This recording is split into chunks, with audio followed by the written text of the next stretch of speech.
everyone, welcome back to Aisha Speaks Truth. I'm your host, Aisha. Super excited to be with you guys today and talk about one big beautiful bill. We're going to talk about some changes that took place. This will be the Senate version, of course, but we're going to compare both the House and the Senate to give you guys a breakdown of just the changes, some of the changes that have gone into effect in the Senate version, so you understand how you can take advantage of these tax cuts. What does that mean for you as an everyday American and in different states, etc. I think this is going to be super informative for you, so you understand exactly what's available to you and what this means. I love that we're going to be breaking this down. I do have a guest speaker with me to help expand on the economics of this, again, to give you some broader context of what we're witnessing. Now, with that being said, two things. Number one is this is right now pending in the House and has not been approved yet. The final version hasn't been approved yet, so we are anticipating that we might have to announce that live. That might be the case, which we'll have to quickly look at what the changes have been. Secondly, it's raining where I am right now, so you might hear some raining and some thundering, so excuse me for that.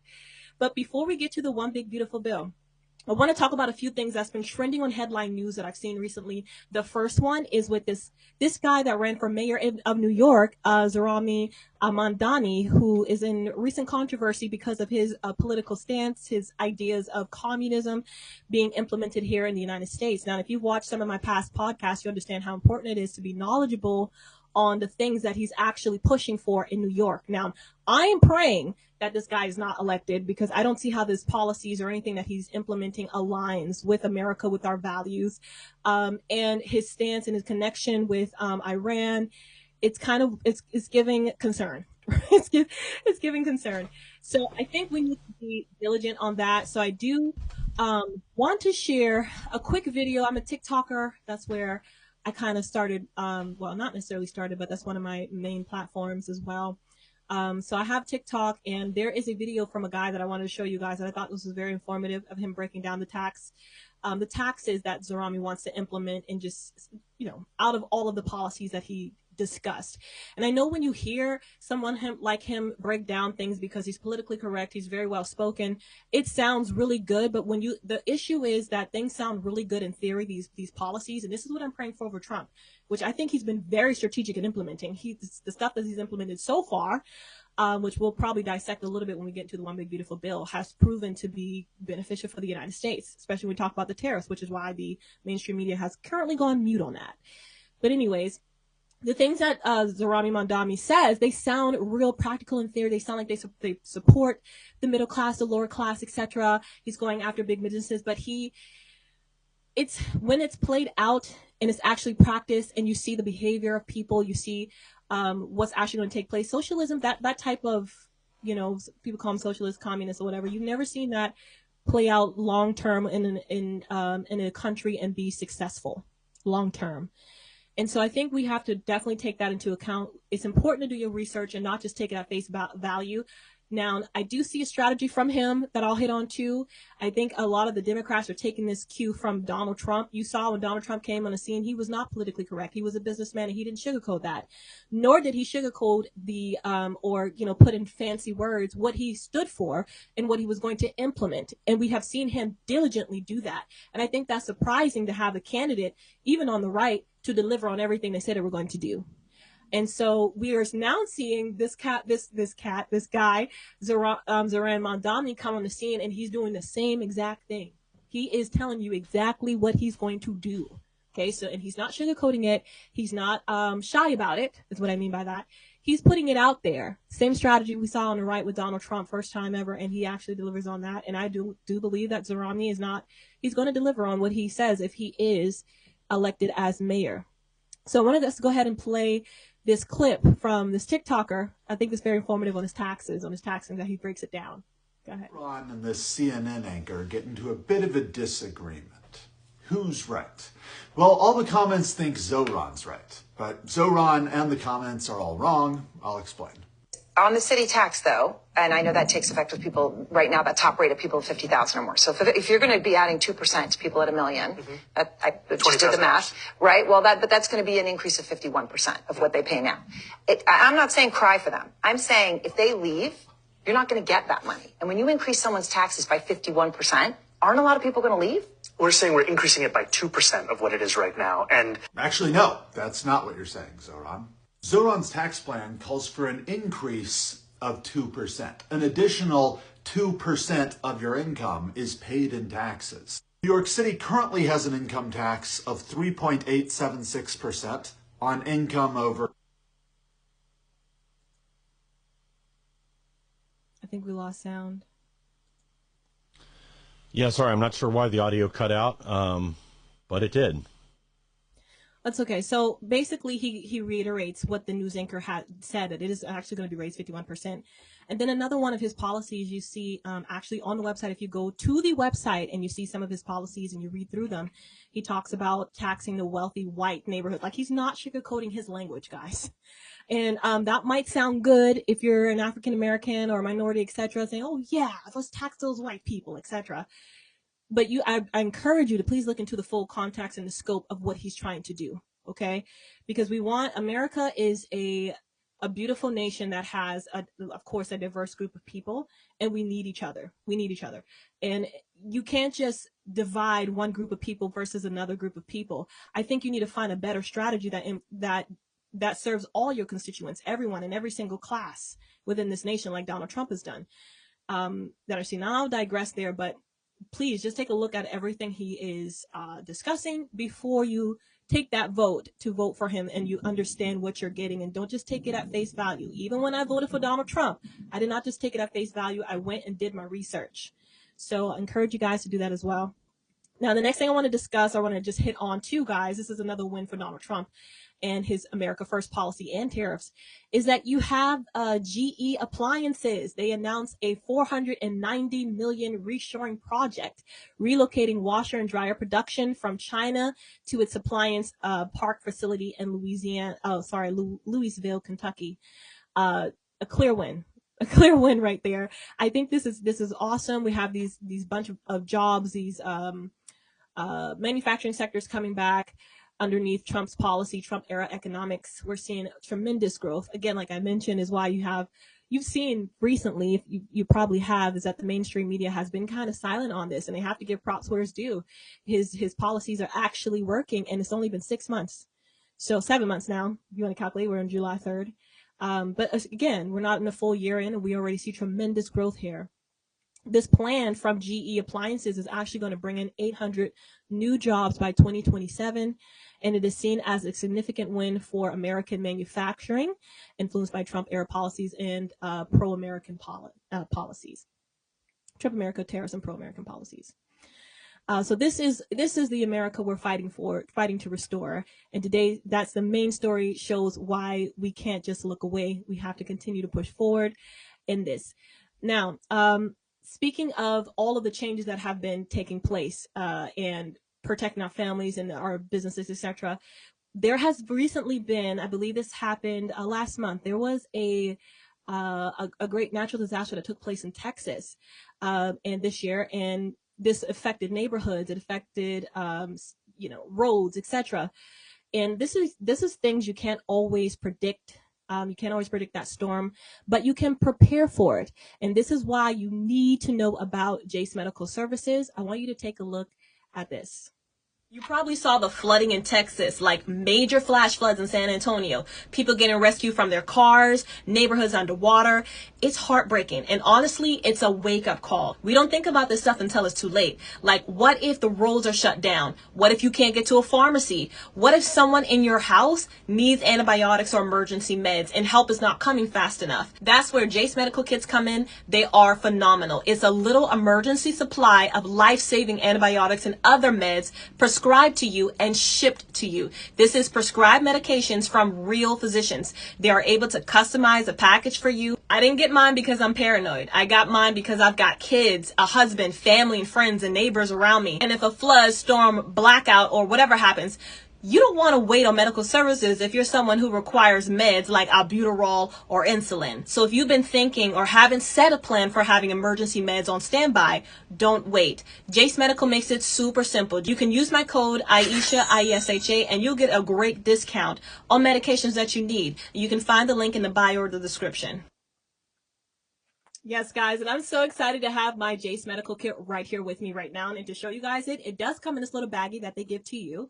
And it has a couple medications in here that you yourself acts to have, and you can either customize that to what you need. And the cool thing is that these are actual doctors that make this prescription, and they also ask you about any allergies that you have. So in your kit, you make sure that you get the right things that are right for you, and they will even double check that before they send it out to you with an email, just to make sure that the things that you're getting are accurate.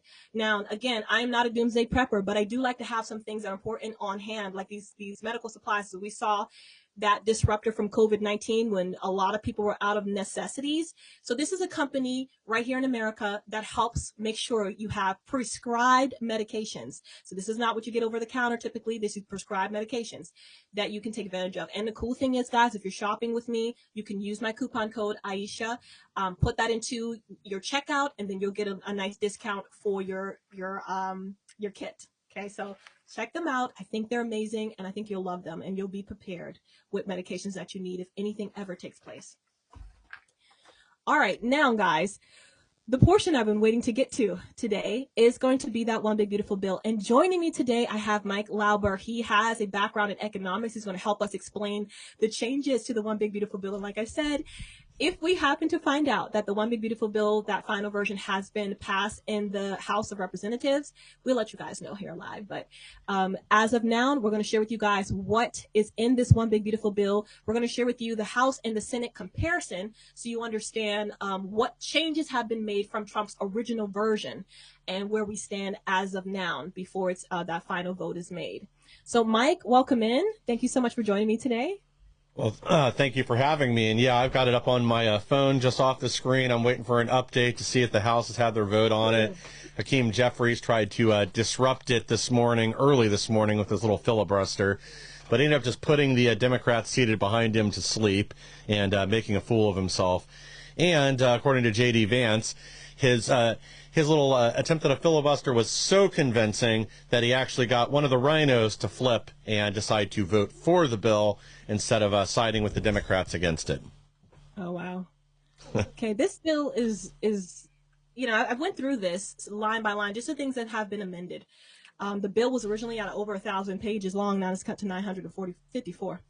But, we're going to be talking about the changes. And I'm looking through this, and I'm trying to put this in practical understanding for an everyday American in their life. And I'm like, this thing is really awesome. Like, if you really read through the bill and you see the tax cuts and things like that and what Donald Trump is trying to do, you're like, he's literally setting this up. And I love it when presidents do that. I'm not saying that he's the only one that has done this, what I'm about to state.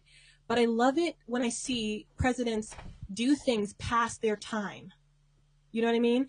So he's literally setting up America post Donald Trump. We got Trump 2.0 right now, but this is past him. We're having we can see some real economic changes that benefits the middle class, that benefits, I think, all of his constituents as well. And I think if we have, having both and Mike, you can share your thoughts on this, but my personal opinion, we had Donald Trump, write this up, but having both the Senate, having this many people kind of look through this, like you have the Senate, you have the House Representatives, and they have their opinions on it. I'm believing for something to come out that is super beneficial for all Americans because of all of us, not just Donald Trump, but because our Congress have actually weighed in on this. Because Proverbs says that there is wisdom in the multitude of counselors, and that's what I kind of see our Congress has. Like, they got to take a look at this, they got to work through it. Yeah, some of them might be biased on certain things, yeah, but overall, I'm praying that what comes out of this is something that Donald Trump wants, which is America first. And we see a policy that economically takes this country to the next level in the next few years. Yeah, and I do think by and large this bill really is a net positive for America. That I do agree with Massey and some of the others that there's a lot of bloat and waste in here. I even agree with Elon that refunding a number of these items that Doge cut or have been uncovered over the last few months of waste, fraud, abuse, that it's unfortunate that they have to be included again in this bill, but that's what it takes to get it passed right now. And the deficit and our spending there is a problem, but we need to give Donald Trump the tools he needs to complete the work that we all put him in office to do. The border security, renewing the tax cuts and some of the additional tax cuts that have been included in this, even though, unfortunately, some of these have been diluted, mostly because the Senate parliamentarian Ann Thune is spineless and won't just override her, even though, again, she's a partisan hack. She has been for a while. I don't understand why our side doesn't even get on the bench to play in the game half the time. But and those are a few of the concerns that people do have. Is she also inserted some poison pills into this bill, including like the no tax on tips. She took some of that away. She said, "Oh no, we can't do this in unlimited." So then now they have a cutoff of $75,000, which is going to be fine for most people that get tapped. Yeah, we're gonna get it to it, Mike. Yeah, we're gonna get it to it. Yeah. Why don't you go ahead and pull up that the chart? There we go. So let's talk about this first one. You're going way ahead of me. I love it though, because that's why I have you on, because you have a great knowledge in this area that can help us understand what we're getting. Child tax credit, first one. So this is a comparison chart, guys. So second column, you'll see $2,500 per child was the House's version originally, and then that was going to drop to $2,000 by 2028. Then when this bill moved to the Senate, this is their version, that we're going to have permanent child tax credit for $2,200. I think that this is probably more beneficial than what the House had originally wrote because of its permanence. And that number being kind of in between the two. Let me know your thoughts on that one, Mike. Well, I mean, I think the bigger the child tax credit, the better for America. Like, again, this is blatantly obvious that the Democrat Party, unfortunately, has become very anti-family. Really, if you look at a lot of their policy positions and what they push going forward, whether that's continuous support of Planned Parenthood or whatever else, it's a lot of the left wants to keep these family deductions as low as possible. But I do think maximizing them is the right way to handle it. So the Senate took $300 off of it, correct, whereas the House wanted it to leave it at $2,500. I heard originally that the House wanted to expand this, but unfortunately there was a rebellion within members of the House that they wanted to actually expand this, I think, to $5,000 per child. Then it was $3,000. Then it got knocked down to $2,500, but still $2,200 is good. It's an improvement. It's expensive to raise kids. This helps offset the cost. And again, right now, America is facing a declining birth rate, and this is something we desperately need to fix going forward. Yes. We don't want to become Japan or South Korea or a number of other countries that are facing this population collapse because their birth rate's been so low for so long. So we need to make American families great again, and this again will help to do that. I love that.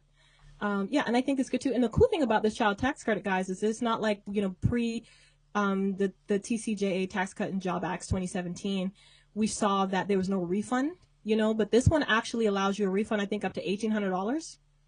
So that's pretty cool. Now you don't get the full $2,200 because it's government money, but you can get up to $1,800, which I think is still a win. For sure.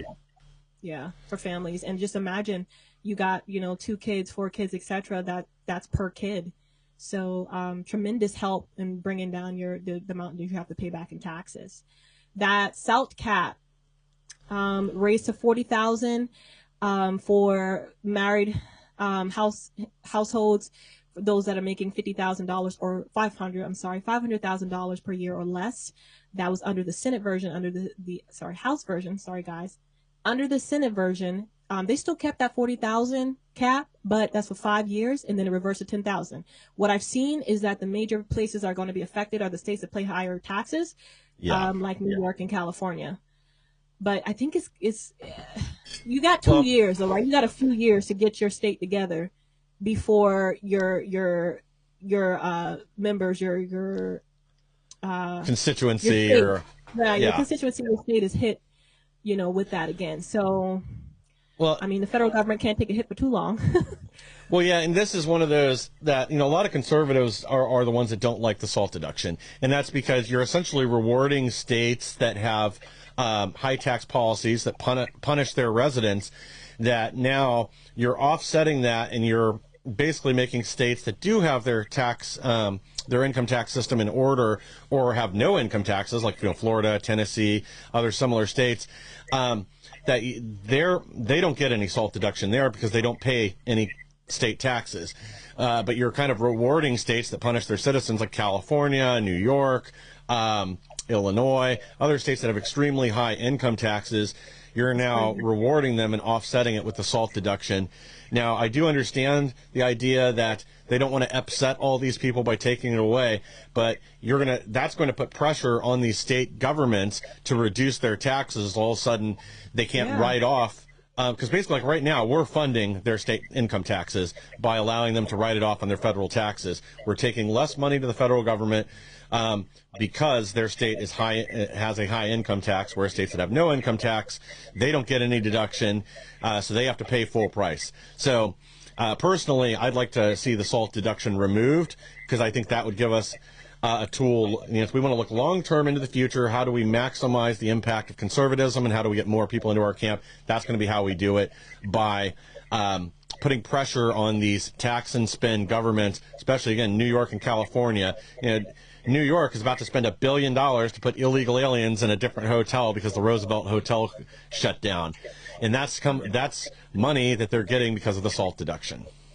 Oh, wow. Okay. Thank you so much for that. Yeah. I'm going to have to agree with you on that. I don't have any other commentary on that. Thank you so much for sharing that. Tips and overtime deduction. I'm super excited about this. I think this is good. Now, House passed this one, unlimited deduction, but when it hit the Senate, they did put a cap on it. You mentioned this earlier. You want to share that? Talk about that a little bit? Yeah. And, again, I think they ought to just leave it open-ended. But this had to do, again, from what I understand, with this parliamentarian. She said, oh, no, we can't have this just open deduction where any tax or any tips are tax write-off or non-taxable. They're not really even a write-off. They're untaxable. So instead, she wants a maximum of $75,000, or is it $70,000? Sorry, I think it's 75.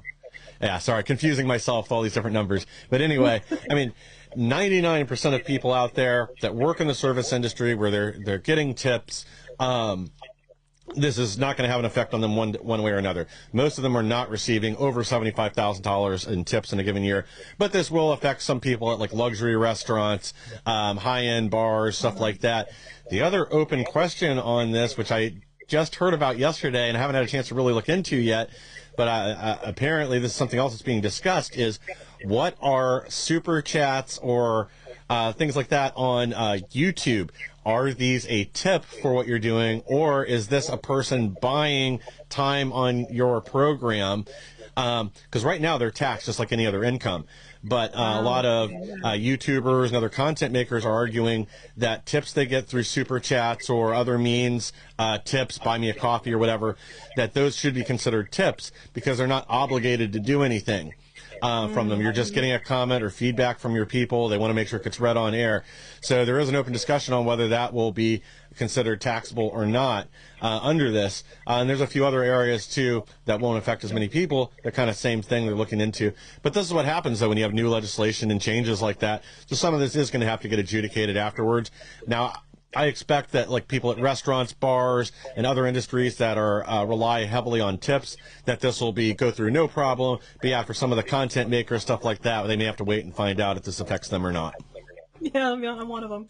Because I'm on TikTok, you tend to get gifts and stuff like that. Yeah, I didn't think about until now, and actually the taxes on that and how much of a difference that could make for a content creator or somebody that works in the field where they get those tips and it could be very beneficial to them. So yeah. But I think better to have something in play than nothing at all we had in the previously. But I unlimited would be great. But I think, and to my understanding, what they were trying to do here, which is $75,000 cap, but like you said, it's not going to be the same for people that are in luxury hotels, etc., that make more than that. Yeah. But it seemed like what they were trying to do is like the average person that is a waiter or waitress, what they were trying to make the bill for. Donald Trump has a really cool testimony on why he even came up with this portion of the bill. Did you hear that? Go ahead and restate it. I feel like I did, but I don't remember the details. Okay, so let me state this first on what I think the Senate was trying to do, and then I'll tell you about how this came about in the bill. But so the Senate, it seemed like what they were trying to do was really make sure that the only people receiving those tax cuts are actual waiter, waitresses, etc., which is why I think they put that $75,000 cap there. Now, when it comes to how this whole thing came about, Donald Trump said that he was at a restaurant. I'm not sure if it was Mar-a-Lago. I can't remember the setting, guys, so forgive me for that. But he said he asked a waitress, he said, how are you doing today? She goes, not too good. It would do better. She goes, you know what we should have? She goes, I would do better. I think she said it would be better if we had no tax on tips. There should be no tax on tips. And he said then she walks away from the table. And I think this was at one of his rallies, because he said he walked out and he told some of his people, make sure you put in my policy that there are going to be no tax on tips. Yeah. And this is like from an everyday person. Like, this is so cool that he's drawing the policy from his experiences with people, in that arena, in different arenas. And yeah, so. Well, I agree. I mean, again, this is a way to impact people that are really struggling, or people that are just, coming up in the world. A lot of like college students and even high school students that work at, Applebee's or whatever, that where most of their income is from tips, and right now they're being taxed on that as the same percentage as they would any other income, and that takes a huge bite out of your money when that's what your primary resource is coming in. I've said for a while it ought to be looked at like a gift, where up to the first 12,500 or whatever we're up to now, it might be 14,000. You can give somebody a gift and it's considered tax free, because that's basically what you're doing is you're rewarding them for the good service that they provided you. It isn't something you're required to do; it is a gift. So yeah, I think this is great, and I think this will really help out a lot of people that are in lower income brackets, or people that have a part-time job, or are coming up in the world. And I just thought about the CBO score. One of the things it doesn't take into account is behavior of people. But if you're getting these tax cuts and you're getting these incentives where you're working overtime and it's not going to be taxed, and people in these arena already working in these arena, you know what I mean? They're going to be, I feel like we'll see a quality in services even increase. Because if I know I'm going to get benefited if I provide you great services, there's a potential for me to get a good tip, and then I'm not taxed on that. We might have Chick-fil-A service representatives everywhere, you know what I mean, with their type of customer service and satisfaction, which I believe, my personal opinion, when I go to different restaurants and stuff, I feel like we've lost that over the years due to, for sure. I believe due to COVID, we saw a huge, downward, like we just saw something decline in that area, and it just, I like going to places where they serve you well. I'm sure many people do. And so it's the reason why I avoid certain restaurants, because I feel like the quality of services is not there. 100%. Yeah, I feel like this is going to be, and this is what the CBO score doesn't take into account either, is how the behavior of people will change because of these incentives. Go ahead. Yeah, I agree 100%. I don't know what happened during COVID to cause that, but the quality of services definitely declined in a lot of restaurants, a lot of locations. Whoops, I forgot to change my name on the screen. I'll fix that here in a second. His name is Mike, guys. But yeah, I feel like a lot of that's really declined, and I do like to reward people that do a good job. I mean, the one thing that frustrates me now with a lot of restaurants, especially like fast food places now, is when you check out, they have the little screen pop up where they demand a tip, and I kind of feel like if all you did was throw my burger in a bag and put it in a wrapper, I'm not going to tip you, that the restaurant should be paying you. But in other locations where you are either getting custom service or you've got a waiter or waitress coming back and forth to your table, especially if they do a good job, I'm a pretty generous tipper. I mean, I will admit, though, I have not tipped for extremely bad service twice. But it was also, one of them was just ridiculous. The other one, I'm pretty sure she was trying to rip me off, but that's a whole nother story. Wow, we can't provide the services. If it's there, then you get it, Exactly.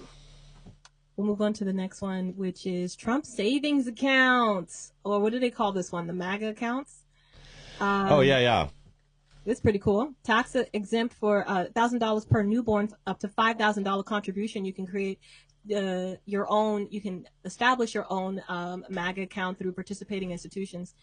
So this was up to $5,000 you could contribute into that MAGA account every single year per child. In the Senate, they kept this. I think they thought that this was great. And y'all, this is following our, the tax deductions too that we just discussed, the child tax credit. I was thinking about both of these together are just amazing for families. So this one is pretty cool. You get that deduction. This is also, so there's a few things I want to hit on this, and then Mike, I'm gonna let you dive into it a little bit more. Sure. So what I discovered with this is that you get that $5,000, up to $5,000 contribution is tax-free for you, right? So you can contribute up to $5,000. You can do $3,000 if you want, but it's tax-free up to $5,000 every year. That is also a tax write-off for you as well. Oh. So yeah, it's pretty cool. That $5,000 is a tax write-off every single year, or whatever you contribute up to $5,000 is a tax write-off. And then your child, when they turn 18, this is a savings account. When they turn 18, they are able to withdraw that money for college or starting a business or wedding, etc. I thought that was so cool because I thought about my husband, who his parents set him up extremely well. They established a Roth IRA, a few things in for him when he was a child, and they just, when he's now an adult, he has a ton of money in that Roth IRA because they started for him so young. Because this policy actually puts in place the Roth IRA and the Roth IRA. I think it's 560 something or 156, something like that. I can't remember the name of it, but it's basically two tax policies together, or tax savings, I guess, together in one. And so you get the tax deduction, and you get the tax, tax free, like you do with a Roth IRA. So my husband had this set up for him, and his parents, this was just something that they wanted to make sure that their child was set up with some type of income for whatever he wanted to use it for. And I'm like, man, and when he told me that, the few things his parents had put in place for him that build money over time, and you also don't get taxed on any investment gains, like interest and anything that accumulates with this account, which is so cool.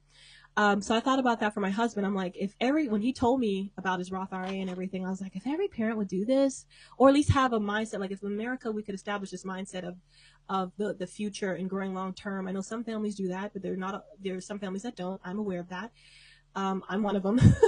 My parents weren't able to do that, but it's okay. God provided and has always. But I thought if we could do that for our children, just so they have something in the future that puts them a little bit ahead, how amazing that would be. And with Trump doing this MAGA savings account, again, another policy passed him that I think is a win for middle-class families, American families. Go ahead, Mike. Oh, agreed.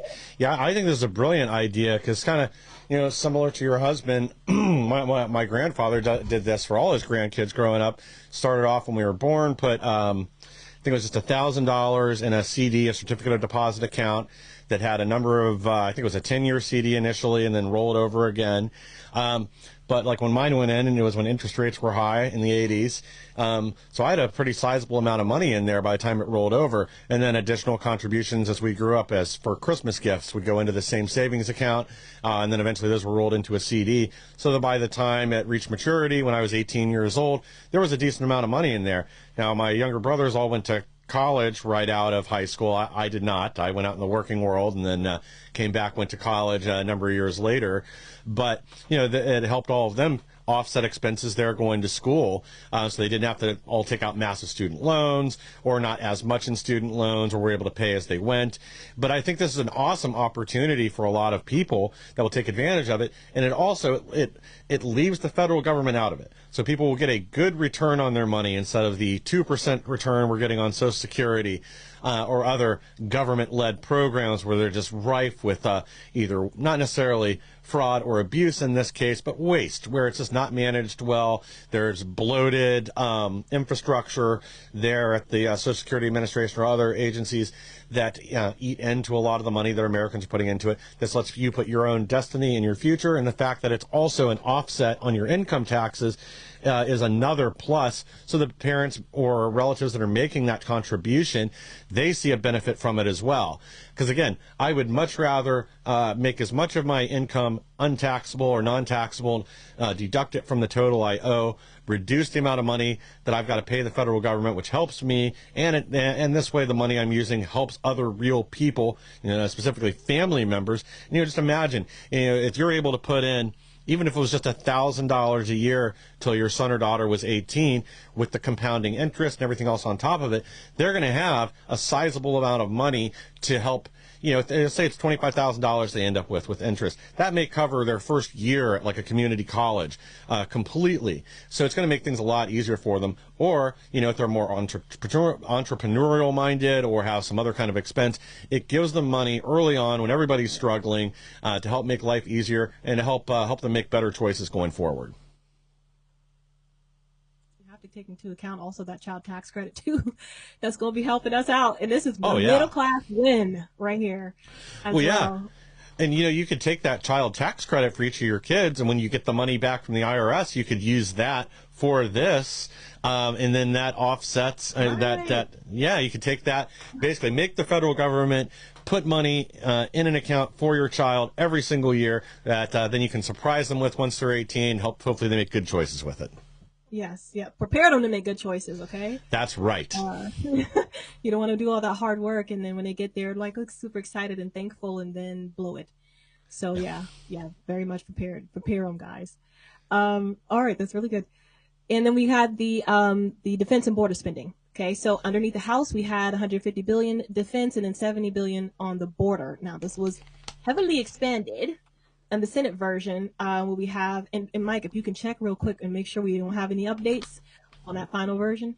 Okay. Senate comparison is 150 billion for defense. They kept that 150 billion plus for defense, and then 170 billion for the border. So this is definitely going to help make sure that Trump's wall is completed. It's going to definitely make sure we have, this can go towards increasing agents that we have on the border. I think this will guarantee their salary, because I remember Trump said he wanted to make sure they got a $10,000, I believe, bonus. And also, detaining beds, for detention centers and all that. Also, all of that is going to be able to be afforded in this. Well, we've got some good news. Breaking. House passes President Trump's big, beautiful bill, sending legislation to his desk, and 2 Republicans voted against it, Massey and Fitzpatrick. Fitzpatrick is the one that tried to stall things out last night because they didn't have any spending in this for Ukraine, and I guess he's got to keep that gravy train going. Wow. Now, question on that. Oh, this is awesome, guys. Now we got to update this. Yeah. This is still accurate, guys, but it's not current. Okay, so. Well, if they just passed it, that means the increased border money was in there. And, I was going to say before we had this update that it passed that, it's odd that the Senate would be the one to increase the border funding. I would think it would be the other way around. We have a lot more people that really want to secure the border in the House than we do in the Senate. But, hey, I'll take it, an extra nearly $100 billion. We're going to put that funding to good use. There's a lot of people to deport.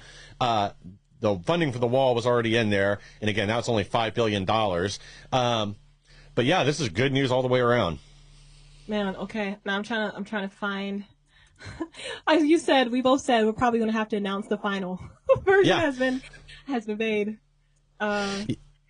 Yeah, and I do think it probably is going to take a few days for everybody to go through it and find all the little bits and pieces that changed. And the only other negative that I'll say about this bill, I mentioned alluded to one poison pill earlier, is we do need to look through this thing with a fine-tooth comb and make sure the parliamentarian didn't put any other poison pills in this bill.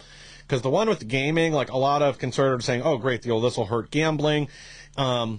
And we don't like gambling anyway. Like I don't gamble personally. I'll go. I've been to the casinos like 3 times my whole life. I think I'm actually up with the casinos here in Ohio about $70 just because I don't play. But most people, it's just a black hole that they throw their money into, never to be seen again. I think the impacts on society are largely negative.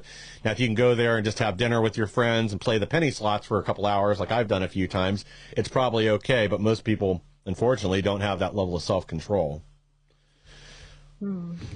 But the reason this gaming tax item that she included in the bill is a problem is it isn't going to just affect gamblers and the World Series of Poker. Like, unfortunately, a lot of these conservative organizations that are writing articles about how this is a good thing right now haven't really read through it and aren't considering the consequences. So this is something that they probably will need to address, and hopefully will. I do think this would get through the House and Senate as a single item because, Vegas and a lot of other states that have casinos and whatever, the Democrats there are going to need to protect this. That, unfortunately, like the way it was written up, it isn't going to just affect people gambling. It's going to be any type of, it could be a fishing tournament that had a $1,000 entry fee and you're winning a boat if you win the tournament. Anything that is any kind of game of chance that you're participating in that involves money that's no longer tax deductible in any way, and you'll be taxed at you'll only be able to write off 90% of losses. and you would be taxed on the full amount regardless. So that's kind of why it's a problem. But we can deal with that another time. Okay. So it looks like, yeah, so we're going to have to get, I guess we're going to have to wait for maybe like a day or so to kind of see what everything is in this final.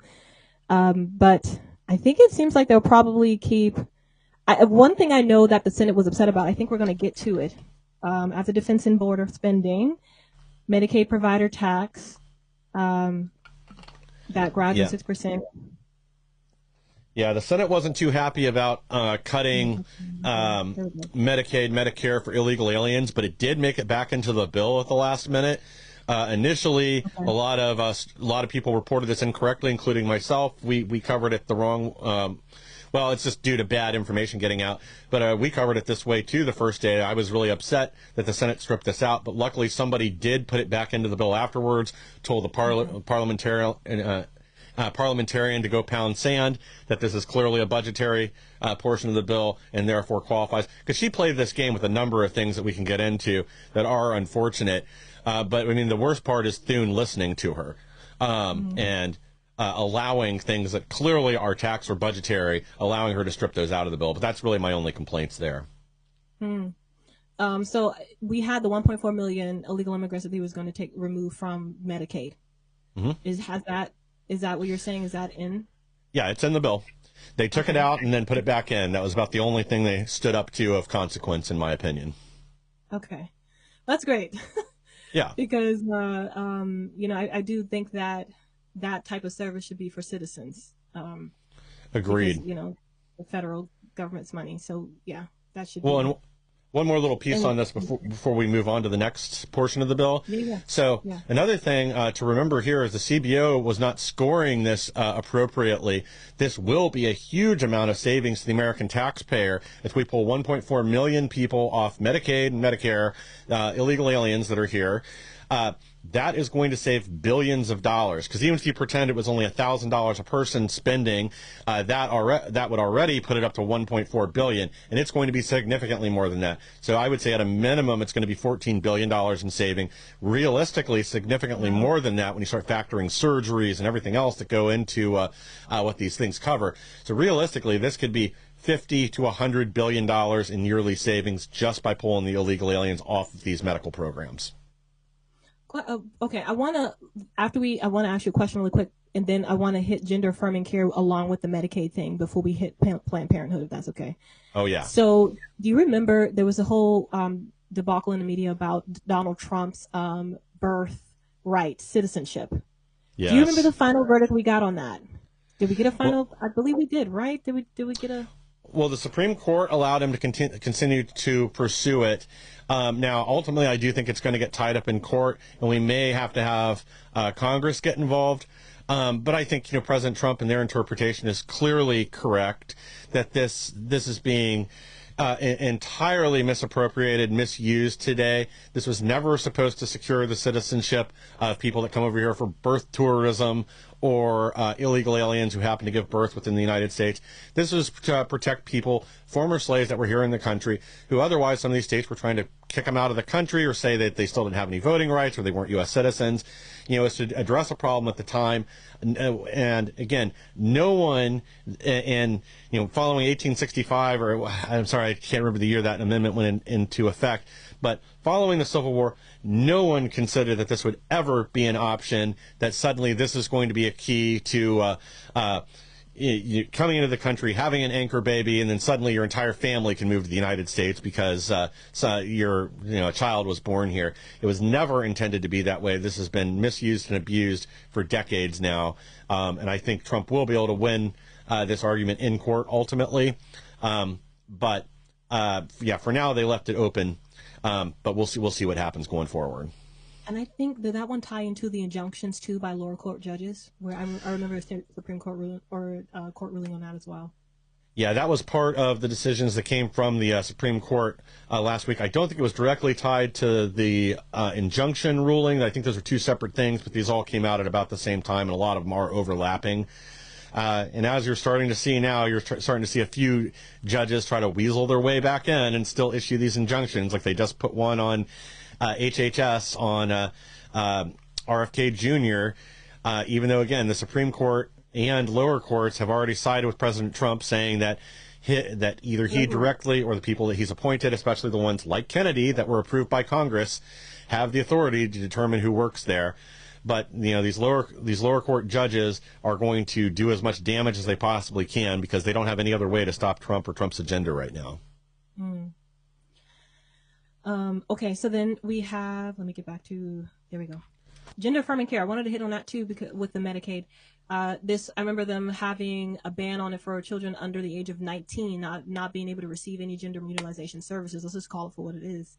Yeah. And then that was removed in the Senate version initially. Well, I haven't seen that this was put back in the House, and I'll have to assume it wasn't if they just passed it, because if they passed it, that meant it was passed unchanged. Again, I think it's unfortunate, and I want to know what Congress, what senator, wanted this removed. Was it somebody on our side of the aisle? Did we cave to pressure under the parliamentarian, or was this Democrats recommending a change that then Thune allowed through, unopposed or uncontested? Because I am aware of at least one other item that got slipped into this bill uncontested that they didn't realize till after the fact.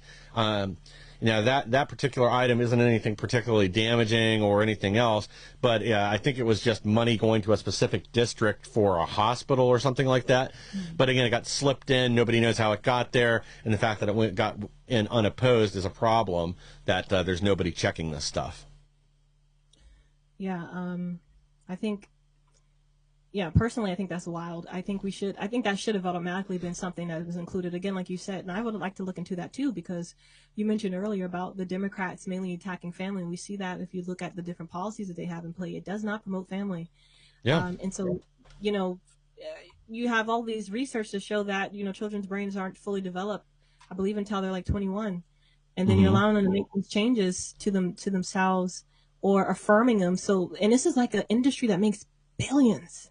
Yeah. And you don't want these I want to follow Trump's wording, rogue doctors making, encouraging your kids, using their license, their services like therapists and psychologists, basically encouraging them in that route, in that way where it could be, something that doesn't benefit them later. And then the fact that all these medications, finally, we have research that they delayed on getting to us, that these medications have severe side effects.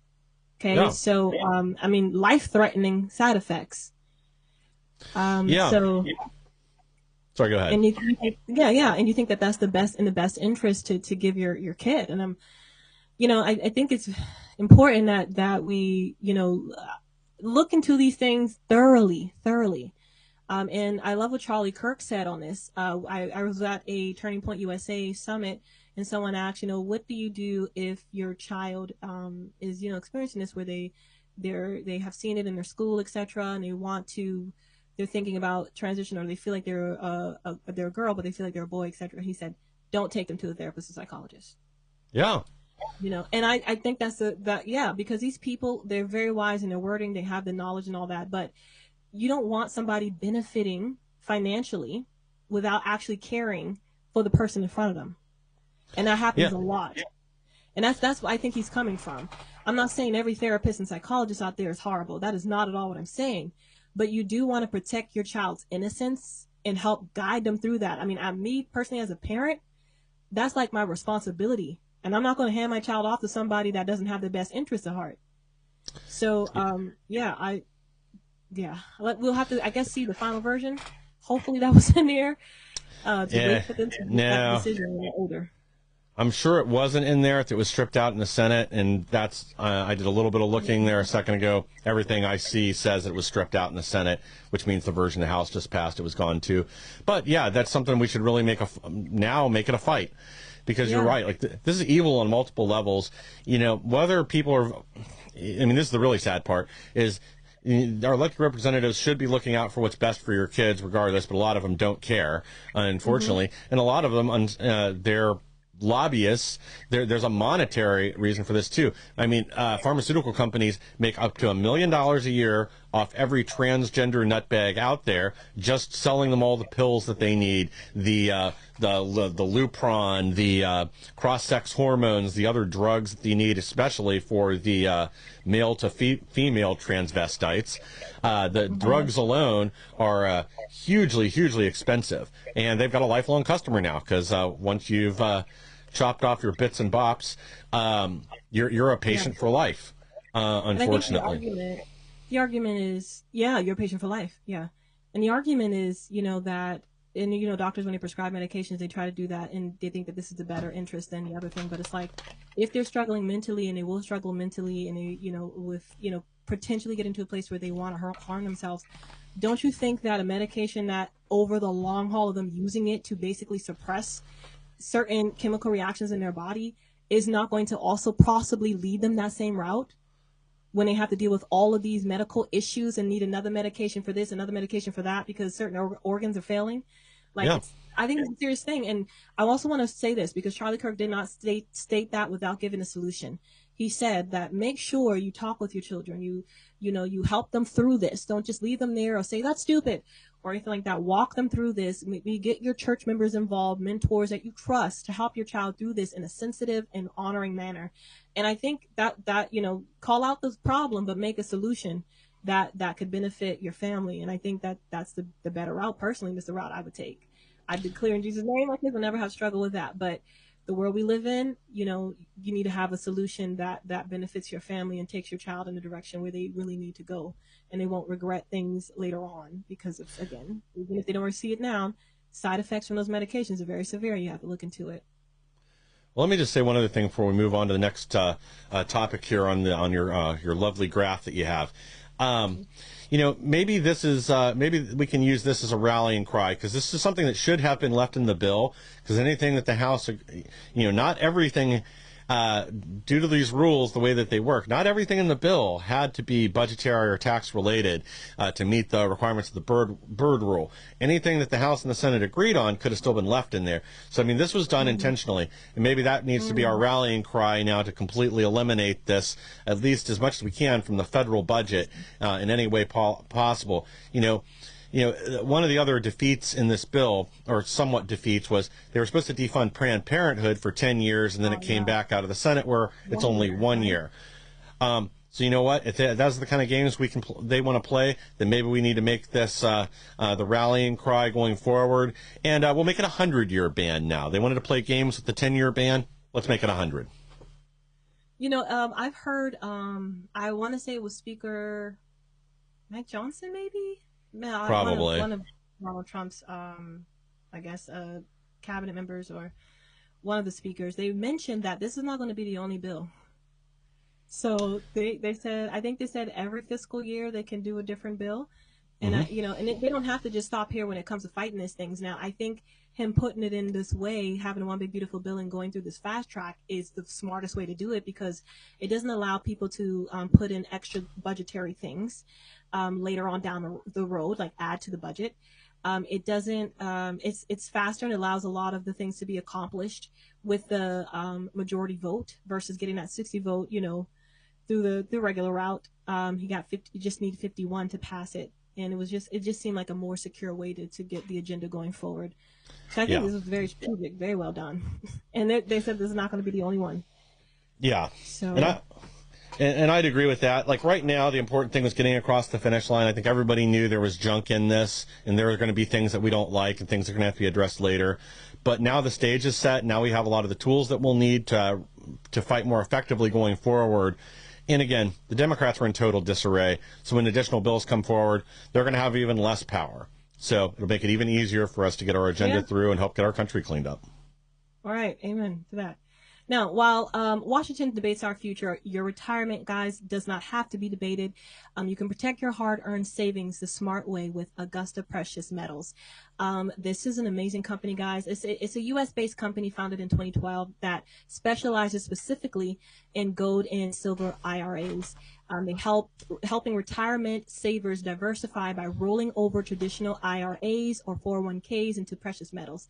The company stands out for a few big reasons at that. Their ethics and their customer service. So they're named Money Magazine's best overall gold IRA company 3 years in a row. And Investopedia calls them the most transparent pricing company because you don't see any hidden fees or anything like that. They put that out transparently. And that's saying a lot in an industry where you can find a bunch of gimmicks and silver scams. So, and Augusta is also an A+ rated with the BBB, AAA with the Business Consumer Alliance, and they've got over 1,000 5-star reviews from customers who are really satisfied. They also offer something rare. It's a highest buyback guarantee. So if you ever want to sell back your gold to them, you can do that with peace of mind. And then also, guys, they have a 0 setup custodian or storage fees for up to 10 years. So everybody qualifies for that. Plus, there's a 7-day money back guarantee when you open your account. And that just, means no pressures. You just have time to decide what is right for you. The one thing I really love about this company too, guys, is that it educates people. It focuses heavily on that. The customer representatives that they have, they're not getting an incentive for signing you up. So there's no pressure for them to do that. So they're mainly based on educating people. They actually help you to avoid the common traps and misinformation from some of these companies. And that's why I highly 10 out of 10 recommend them if you go this route where it comes to preserving your Roth IRAs, your retirement savings.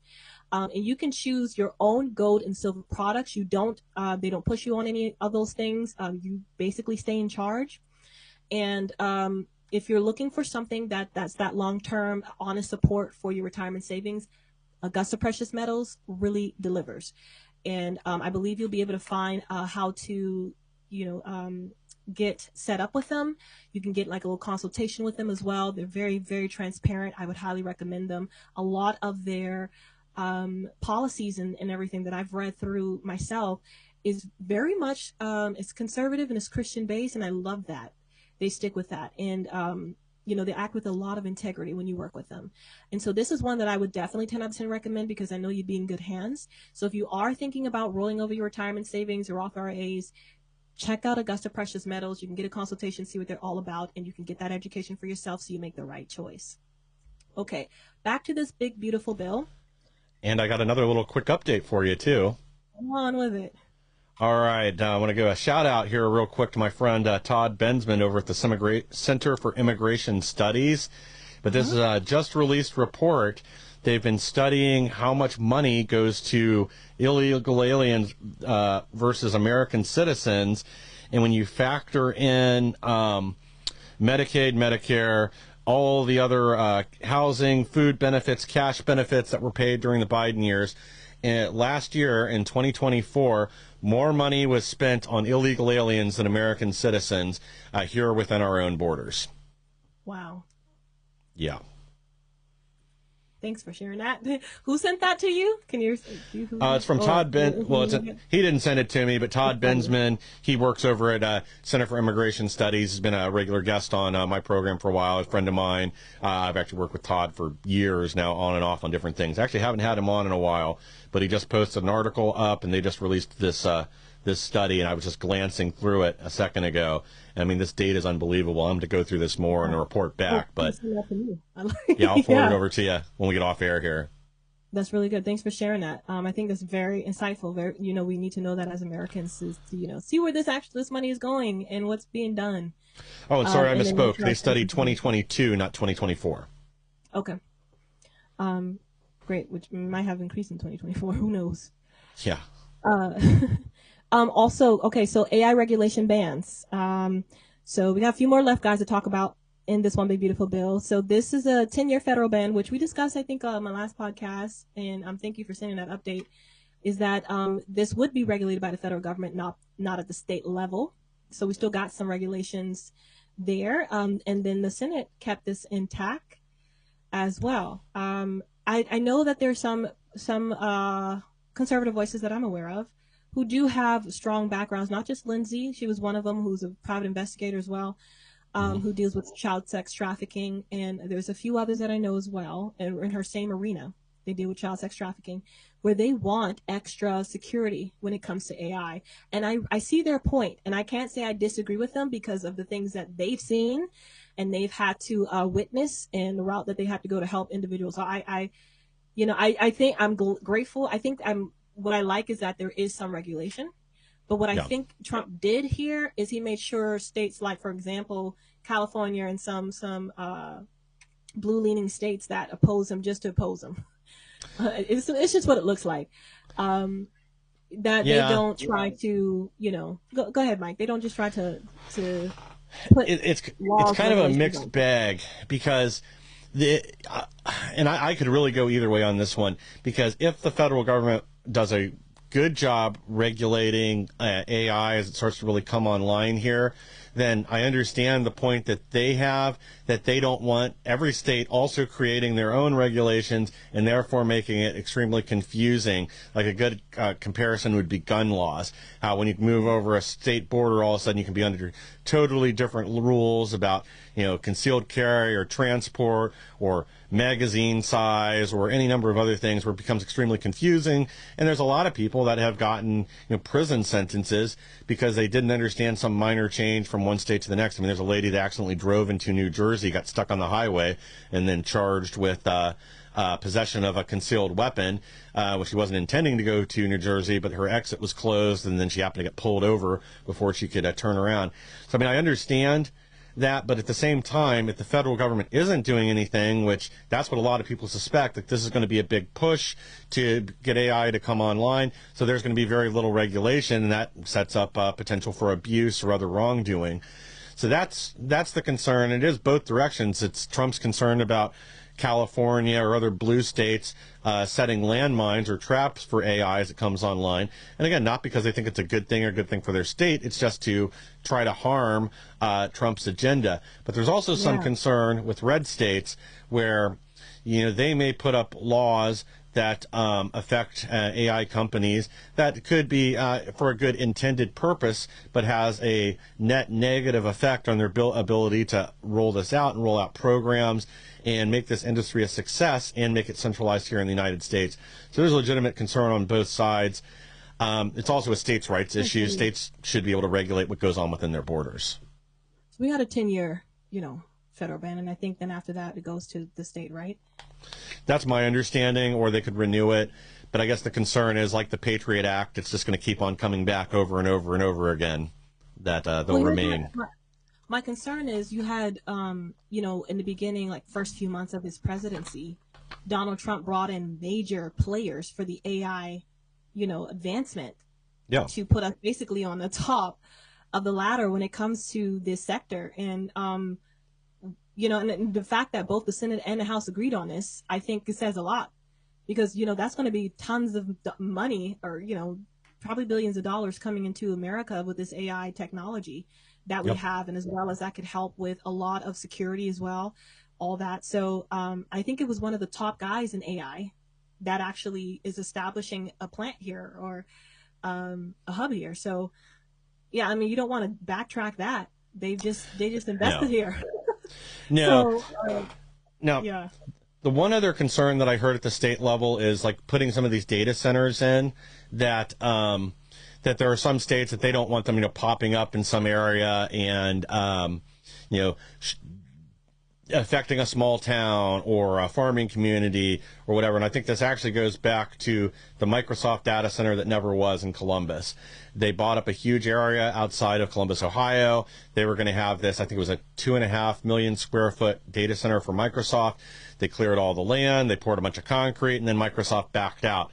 Now this place just looks like a wasteland. There's all these houses that they bought and were supposed to tear down that are now just dilapidated and falling apart.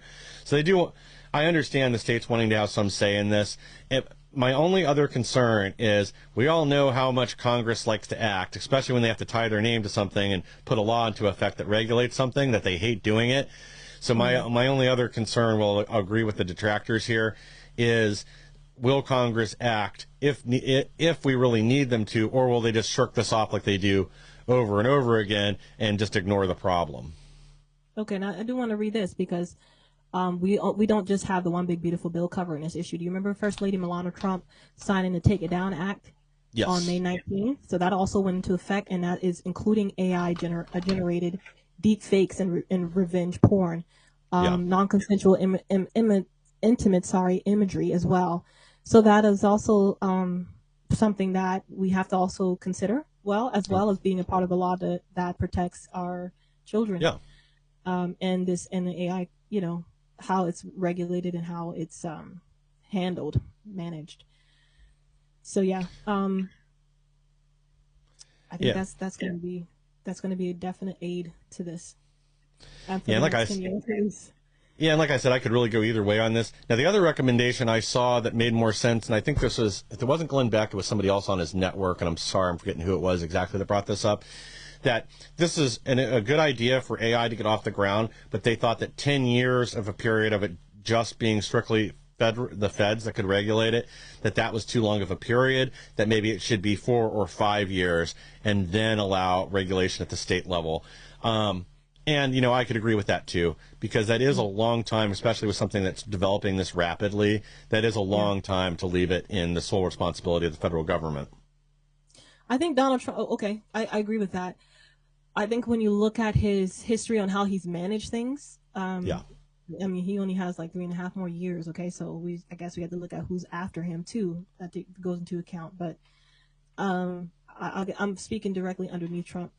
We see how he handled things, like for example, bringing in the federal when he brought in ICE agents to California, and then had to bring in a National Guard, and then later the military. So it just seemed like to me is that, of course, I think Donald Trump is about law and order. I think he is about protecting our kids and our families. And I mean, that's the initiative so far he's put forward, and he's been, and you see it in his policy and even in this one big beautiful bill. So at least under him, prayerfully we get another Republican elected again, like JD Vance, after Trump. But because of their agenda, I think they're, not saying that Republicans are 100% better than the Democrats. I'll say it. But there's corruption on both sides, is what I'm saying, and I'm not going to not acknowledge that. But the fact is that when it comes to conservative Christian values, when you look at the policies, Republicans, is they're more aligned, and that's again why I voted for Trump. Yeah, it's reality.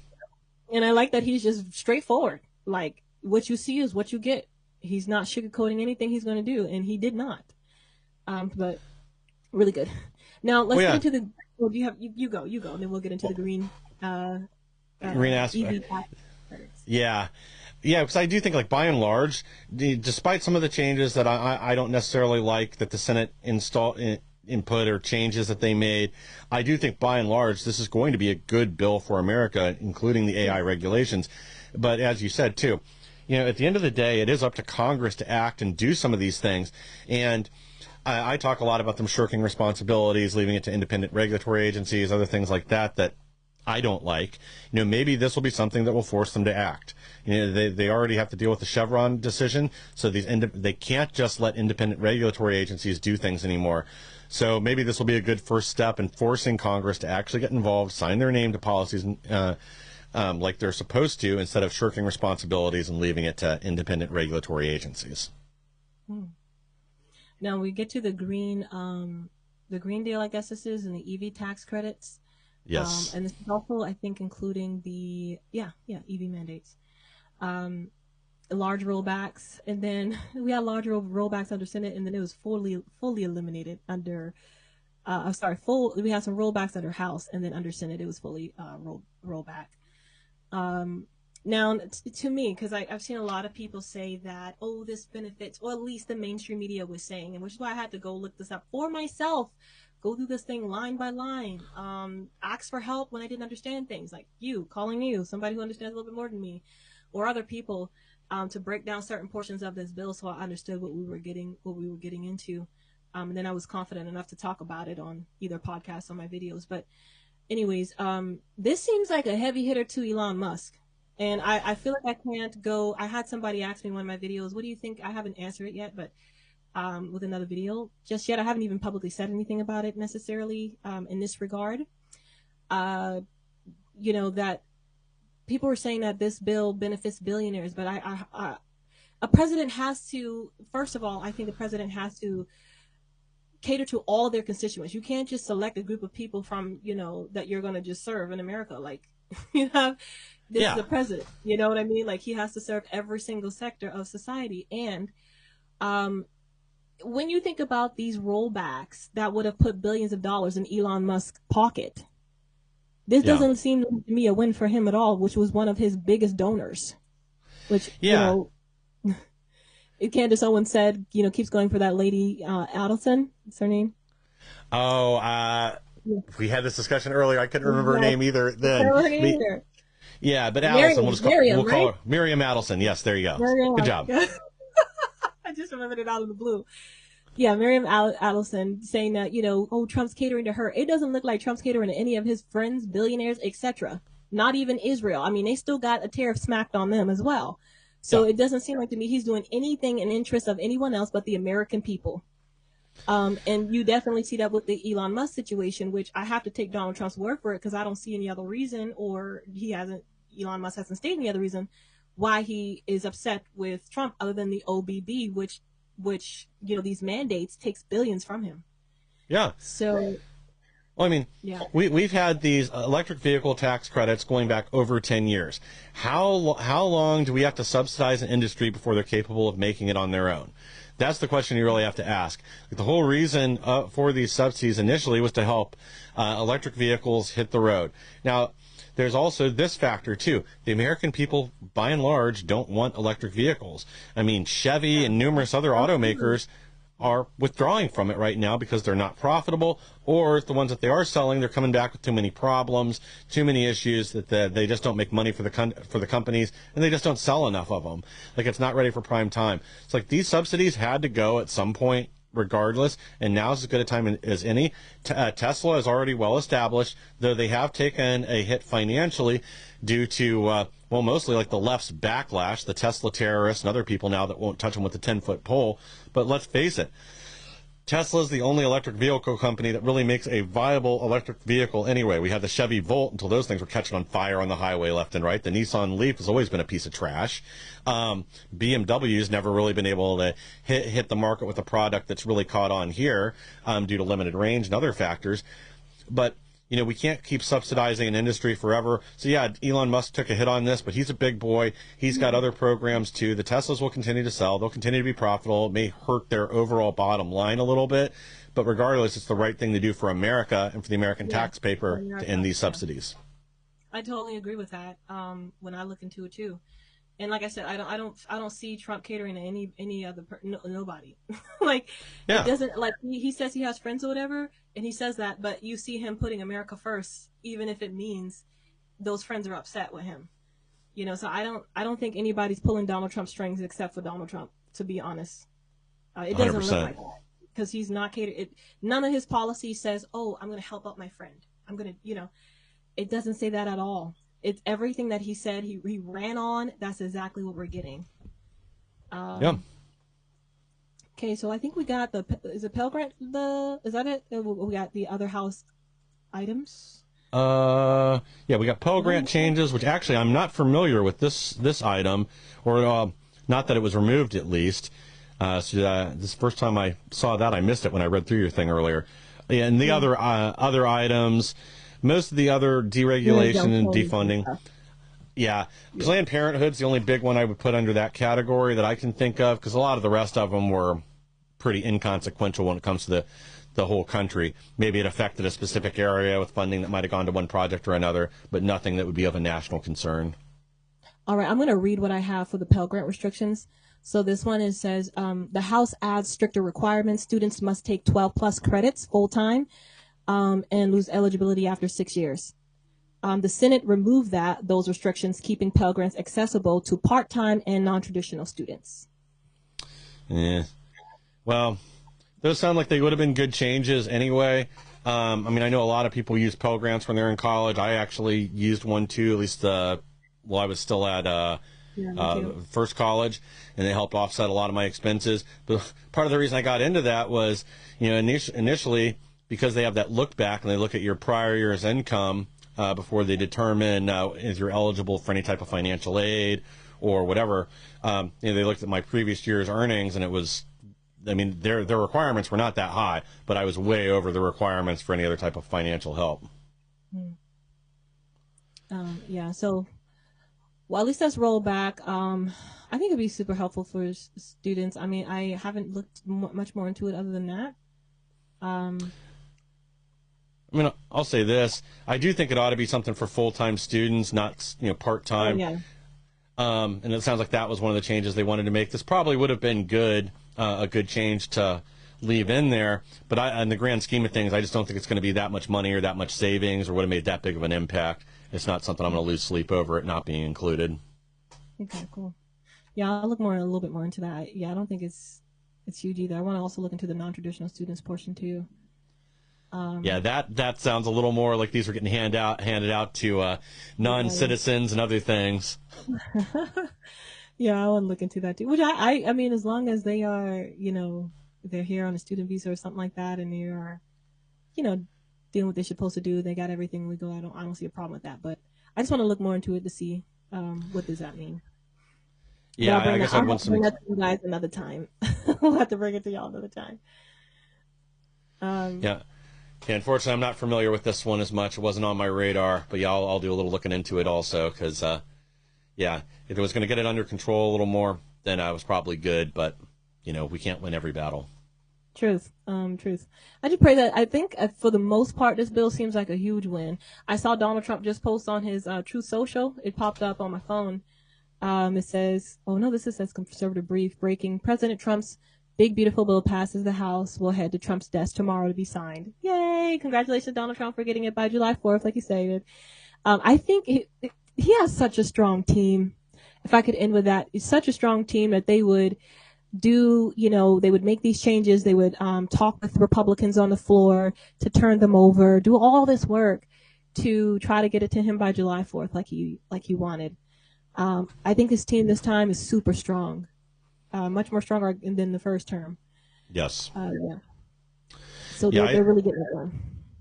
Yeah, I think he had 4 years to look back how members of his prior administration either stabbed him in the back or allowed themselves to be controlled by the deep state or were plants to begin with.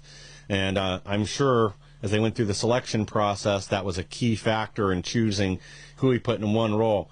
And I got to say, I've been really impressed with several people. They've exceeded my expectations, like Marco Rubio, Steve Bissent, and a few others. And there's really only a couple people in his administration that I'm disappointed with. And some of those do have an opportunity to turn things around still. Pam Bondi. Yeah, and then there's, what's her name in his faith office? She just needs to go.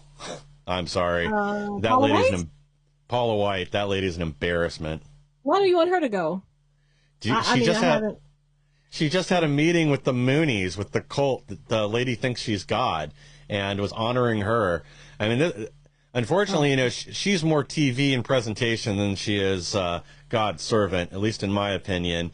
And this is kind of in her track record. I think she's doing an awful job representing us and making some terrible decisions that, it's just unfortunate. I haven't looked into anything about her yet. I was happy that he established a faith office. Me too. But really she is not. Go ahead. Yeah, but she's not the person to put in that faith office, unfortunately. Yeah, you may be right. I think it's wild to me because a lot of sometimes I'll get some Christians that comment on some of my things, which I welcome the different opinions and takes on stuff. But it's just wild to me that it's like when you look at the overall policies, when you look at what he's done, like, you think Kamala Harris would establish a faith office? No. Do you think she would have done anything to protect Christians from being persecuted like we saw under Biden? And you still would have voted for her? Is that what you're saying? Like, it don't make no sense to me. You might not like him. I mean, I voted for Trump first time, and I didn't like his attitude. I didn't like his character. But when I looked at the policies, that I was like, I don't get this dude. I don't, but if I have to vote and I'm going to look at, as a Christian, I want to vote. I want to, make sure that I'm doing my due diligence. I need to look at what the policies say. That's what I'm going to go off of. And I'm like, his is way more biblically aligned.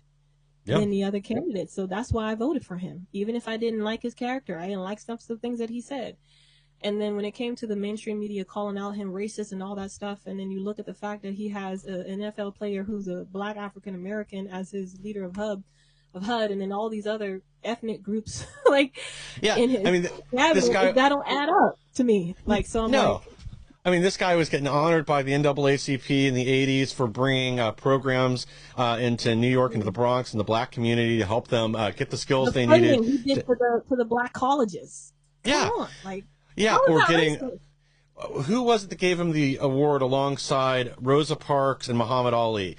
Same thing, for honoring the contributions that he made. But yeah, this program that he put in the 80s to help people get the knowledge they needed to teaching job site construction skills led to numerous, thousands of people in New York getting high-paid jobs, and this was specifically a program to help the black community. He's done numerous things like that throughout his life. Yeah. But then because all of a sudden he comes out as a Republican, suddenly he's persona non grata. I mean, rappers used to write songs about him that they wanted to be like Donald Trump. How many pardons to those black African Americans? And the fact that he had an increased vote with the African American community among the men. Like, it's a joke. You think that's racist? Like, you have to. That's why I'm like, I can't listen to the mainstream media. I won't, because it's like they lie. When I look into I'm like, this don't add up. Just like we did on my last podcast where, I love what Linz was saying about the AI thing. And I'm like, and I'm thinking about it too, how we have this regulation, and some people say, oh, it's not regulated and he doesn't want to be regulated for 10 years. I'm like, well, that's not consistent with what his wife just did. No. And knowing that he's a man that's promoting family and doing all these policies that's family, backing family, I went and looked it up myself. And I saw it was like a 10-year, ban, but federal government, would regulate it. So I'm like, okay, so there's not totally no regulation like they stated.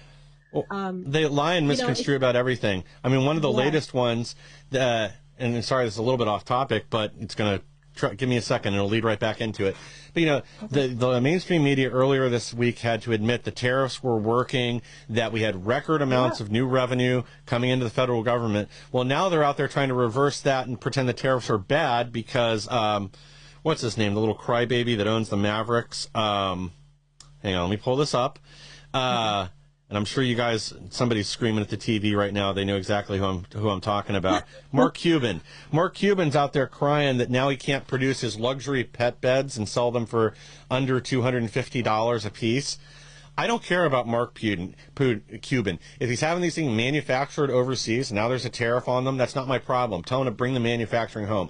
But they're now pointing to that as a reason that Trump's tariffs are a failure and are going to cause economic distress because Mark Cuban can't sell luxury pet beds in the U.S. anymore. Give me a break. I almost said something bad. I think for the first time we got a president who's actually delivering on everything he said. I don't know if we were like, because there's a lot of presidents in the past that will say something and then it doesn't happen.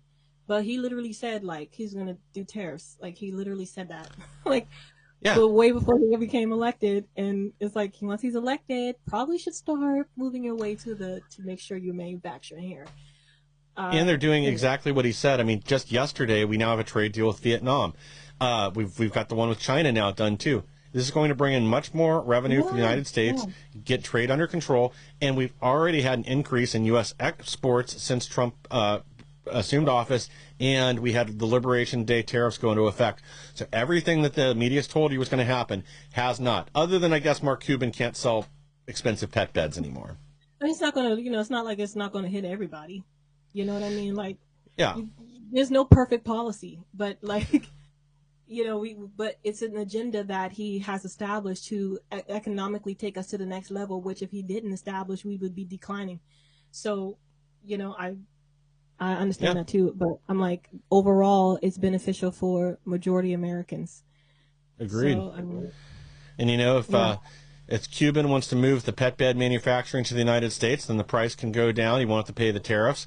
Or if it's due to wages or something like that, if he wants slave labor and that's why they're expensive, well, I guess he can always move the pet bed manufacturing to Vietnam or India or another country that does have friendlier tariff policy with the United States because they're not working against us, trying to steal our intellectual property and whatever else like China is. So there's solutions for everybody. Yeah.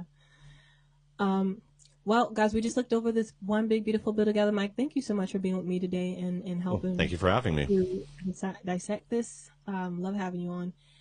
So, guys, we'll be live again Thursday next week, 2 to 3 p.m. I believe you'll see me in a different setting because I will be in a different state, but still be live. Stay tuned for what's coming. We'll have some people discussing some real interesting topics, guys. We're going to be getting into immigration. I've hit on the legal immigration, but we're going to be hitting more on the side. We'll probably still hit on the legal, but more on the side of legal immigration because, you know, we can't. I've mentioned before in my first podcast is that you got to see this thing globally. You can't just focus on one thing that's happening and miss the entire big picture. And part of the immigration is the legal side too. So we're going to have, I'll have some people come on to discuss their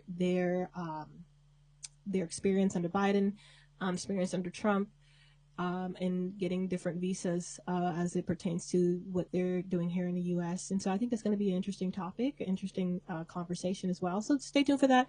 These will be every Thursday, 2 to 3 p.m. ET. And then also I'm going to be looking into bringing in some heavy hitters when it comes to the African American community in politics and Christian conservative, etc., which have some really amazing takes on things. I believe one of them that we're going to try to get in is a guy who is actually the head of Blexit, and hopefully be able to get him in soon. It's very hard with his schedule, but we'll see. We'll see how that goes, or get another representative, someone that can just shed some light on that for the Black community. I think that'd be really awesome to discuss when it comes to the Black church and conservative values and who we're voting for. To bring some light to that. So stay tuned, guys. There's some really exciting things that will be coming up next in our podcast. I do want to thank you guys so much for being with me. If you got questions or comments or whatever, you can always feel free to drop those in the comment section. If we don't respond immediately, we'll respond afterwards. And make sure you guys check out Jace Medical. I'll repeat that Jace Medical is awesome when it comes to prescribed medication from real doctors online that are shipped directly to you, so you can do it at the convenience of your home. If you're older, you can get someone maybe in your household or a family member that could help you with that. But again, they do reach out and make sure that the accuracy of the medications you're getting is there. So I just love, again, customer service is up par. Okay.